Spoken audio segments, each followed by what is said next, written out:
realize what an honor this is, and congratulations to all of you on both sides.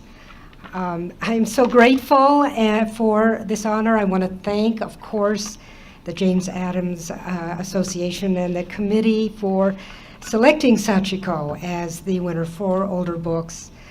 Heather Palmer, wherever you went, as committee chair, thank you. And all the committee members for understanding the importance of Sachiko's story. I want to thank all the young people here too. They've been sitting here for a long time. But I want to share a little bit about my experience as well writing Sachiko. Before I do, I have some, of course, a book is not written solely by yourself. I have so many people to share and to thank. Certainly number one is Sachiko Yusui for trusting me to write her story for all of us here in the United States. I also have to thank the St. Paul Nagasaki Sister City Committee, this village on both sides of the Pacific, who helped me bring Sachiko and her story and me together. I want to particularly thank Dr. Takayuki Miyanishi, who was Sachiko and my interpreter in Nagasaki, and Keiko Kawakami, who was also my interpreter in Minneapolis, where I live.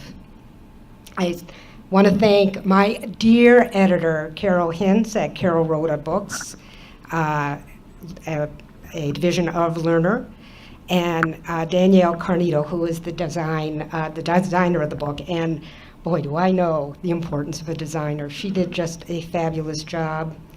I also want to thank my family and my daughter who is here, Beth. She knows the long walk to peace that I took with this book.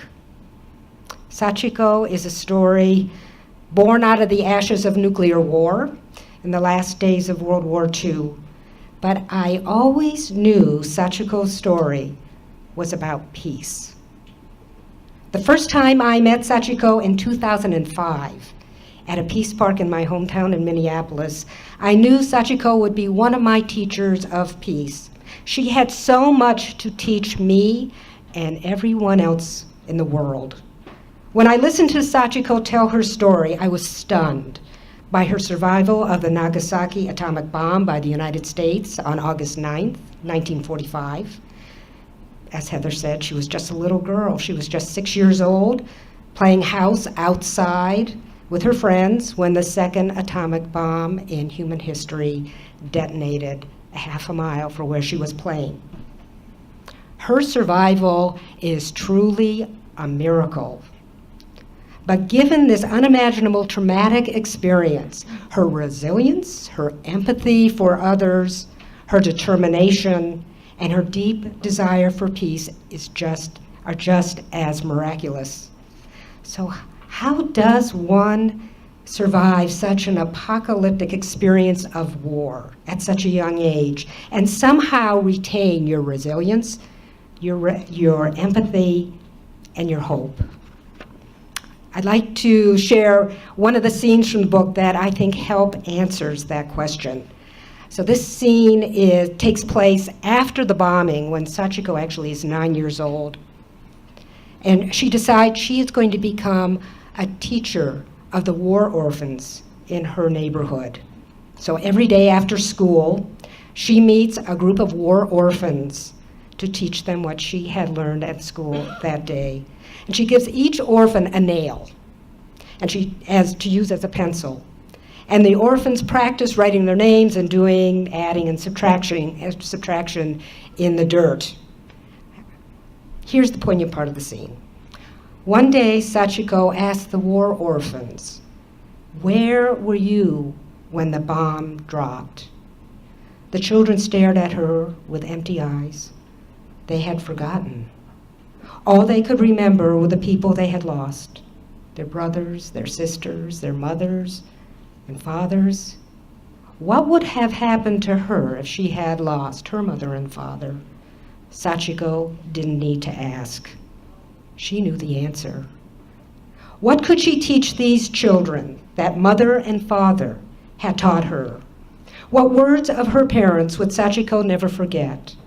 Sachiko gathered the orphans around her and began. This is the only world we can live in. Hate only produces hate. No matter what the circumstances, good or bad, keep your own mind. Never let anyone scratch your mind. Study, learn, pay attention to your teachers. Your teachers will guide you.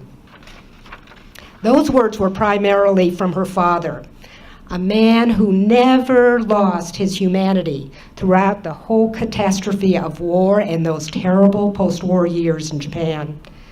His words give all of us a blueprint for our own pathways to peace.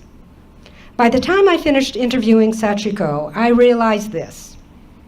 If Sachiko, as a hibakusha, as an atomic bomb survivor, could find her voice for peace, if she could reach for the world's peacemakers, such as Helen Keller, Gandhi, and Martin Luther King, and study their works, if she could speak boldly for peace by telling her difficult story, then we too can study peace.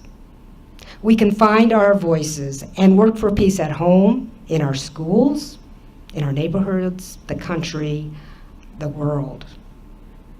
Jane Addams, the mother of social work, first president of the Women's International League for Peace and Freedom, and the 1931 Nobel Prize winner, is credited with this quote: "True peace is not merely the absence of war.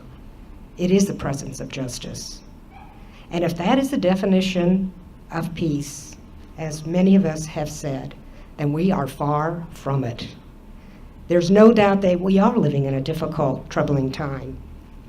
But if you've been paying attention to the hot rhetoric of nuclear war coming from Pyongyang, the capital of North Korea, and Washington, D.C., this war of words is alarming. Knowing Sachiko's story makes those war of words even more frightening. But there's a ray of hope. Just this month, the international campaign to abolish nuclear weapons, ICAN, won the Nobel Peace Prize. The Nobel Peace Prize Committee recognized ICAN's role in achieving the first legally binding treaty prohibiting nuclear weapons. The treaty was signed July 17th of this year by 122 countries just across the street at the UN. I applaud the work of ICAN. I also applaud the work of the Women's International League for Peace and Freedom, the organization which Jane Addams was the first president of that organization, because the Women's International League for Peace and Freedom was on the ICAN's International Steering Committee, and they deserve a Nobel Prize too. What can we do for peace? That question can be overwhelming. So when I'm overwhelmed, I remember Sachiko, my teacher of peace, and her story. This is the only world we can live in. Hate only produces hate. No matter what the circumstances, good or bad, keep your own mind. Never let anyone scratch your mind. Study, learn, pay attention to your teachers. Your teachers will guide you. I also remember this. We have no idea what the ripple effect of our peace efforts can be. We have to trust that no matter how small, we really can make a difference, that what we do matters. When I heard Sachiko say, "What happened to me must never happen to you," and she met everybody in the world, I knew I had to write her story. But I had no idea what the ripple effect of writing her story would be. But look what's happened. Here I am talking with all of you, and I know Sachiko's story and book is going around the world. I'll leave you with words Sachiko left me, her questions that became the final words for our book, and they're worth repeating as Heather mentioned them. Sachiko asks, what is peace? What kind of person should I be? Keep pursuing answers to these questions. I think about those questions every day, and I hope you will too.